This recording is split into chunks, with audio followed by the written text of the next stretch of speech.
યાદ રાખજો, મોત કશેથી પણ આવી શકે છે। સુરત રેલવે સ્ટેશનના પ્લેટફોર્મ નંબર 1 પર વિચિત્ર અકસ્માતની ઘટના સામે આવી છે।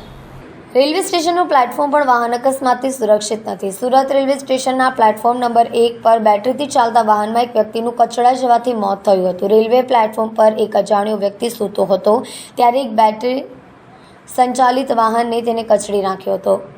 મૃત્યુ પામનાર વ્યક્તિની ઉંમર લગભગ 45 વર્ષની હતી અને તે આરામ કરી રહ્યો હતો। વરિષ્ઠ નાગરિકો અને અપંગ વ્યક્તિઓને મદદ કરવા માટે પ્લેટફોર્મ પર બેટરી સંચાલિત કારનો ઉપયોગ કરવામાં આવે છે। કારણે તેના હોર્નમાં થોડી સમસ્યા હતી। રાહુલ નામના વાહનનો સમર્પિત ડ્રાઈવર પ્લેટફોર્મ નંબર 1 પર તેનું સમારકામ કરી રહ્યો હતો। દરમિયાન એજન્સીના અન્ય એક ડ્રાઈવર અન્નુ ભીમા ચંદેલે વાહનનો કબજો લઈ લીધો અને તેને ચાલુ કર્યું હતું।